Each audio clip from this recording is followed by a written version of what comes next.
اپنے آخری خطبے جسے خطبہ حجۃ الوداع کہتے ہیں، اس میں آپ صلی اللہ علیہ وسلم نے ارشاد فرمایا، لوگوں سنو، میں تمہیں وضاحت سے بتاتا ہوں کیونکہ شاید اس کے بعد کہیں تم سے اس جگہ مل نہ سکوں۔ اچھی طرح سن لو، تم میں سے جو حاضر ہیں وہ یہ باتیں غیر حاضر لوگوں تک پہنچا دیں۔ ممکن ہے اگلے لوگ یہاں موجود لوگوں کی نسبتاً ان باتوں کو زیادہ اچھی طرح یاد رکھیں اور ان کی حفاظت فرمائیں۔ لوگوں میری باتیں سنو، شاید اگلے سال مجھے اور تمہیں ایسی محفل میں اکٹھے ہونے کا موقع نہ ملے۔ میں آج کے دن مسلمانوں کی جان، مال اور عزت و آبرو کو قیامت تک ایک دوسرے پر حرام کرتا ہوں۔ جس طرح تمہیں اس مہینے اور اس دن کا احترام ہے، اسی طرح تمہیں ایک دوسرے کے مال، آبرو اور خون کا احترام کرنا چاہیے۔ کوئی چیز جو ایک بھائی کی جائز ملکیت میں ہے دوسرے پر حلال نہیں جب تک کہ وہ خود اپنی خوشی سے اسے نہ دے۔ یاد رکھو، ایک دن ہم سب کو مر کر خدائے تعالیٰ کے حضور میں حاضر ہونا ہے، جہاں ہر ایک سے اس کے اعمال کے بارے میں پوچھا جائے گا۔ لوگوں یاد رکھو، زمانہ جاہلیت کی ہر رسم میرے قدموں کے نیچے ہے، میں اسے ختم کرتا ہوں۔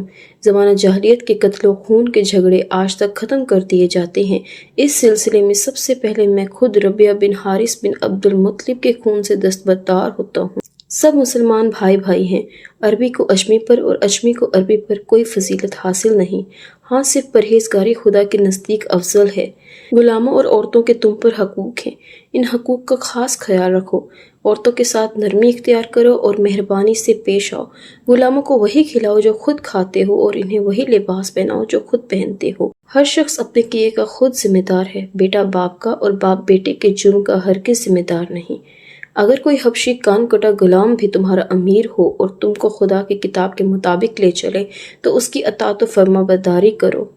لوگوں نہ میرے بعد کوئی نبی آئے گا اور نہ نئی امت پیدا ہوگی۔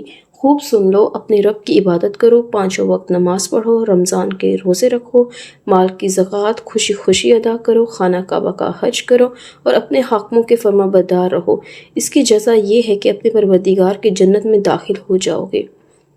اور میں تم میں 2 چیزیں چھوڑے جا رہا ہوں، اگر تم انہیں مضبوطی سے پکڑ لو گے تو کبھی گمراہ نہ ہوگے، اور وہ ہیں کتاب اللہ اور اللہ کے نبی کی سنت۔ اے لوگو، اللہ تعالیٰ نے میراث میں سے ہر وارث کے لیے ثابت کردہ حصہ مقرر کیا ہے اور 1/3 مال سے زیادہ وصیت کرنا جائز نہیں ہے۔ اے لوگو، اللہ تعالیٰ نے سود کو حرام قرار دیا ہے اور میں آج سے تمام سود کا عدم قرار دیتا ہوں۔ نہ تم کسی پر ظلم کرو اور نہ تم پر ظلم کیا جائے گا۔ سب سے پہلے میں اپنے چچا عباس بن عبد المطلب کے سودی مطالبات کو کالعدم قرار کرتا ہوں۔ خطبے کے آخر میں آپ صلی اللہ علیہ وسلم نے لوگوں سے پوچھا، کیا میں نے تمہیں اللہ تعالیٰ کا پیغام پہنچا دیا؟ سب نے بیک آواز جواب دیا، آپ نے اپنا حق ادا کر دیا۔ اس پر آپ صلی اللہ علیہ وآلہ وسلم نے اپنی انگلی آسمان کی طرف اٹھائی اور 3 بار کہا، اے خدا تو گواہ رہنا، اے خدا تم گواہ رہنا، اے خدا تم گواہ رہنا۔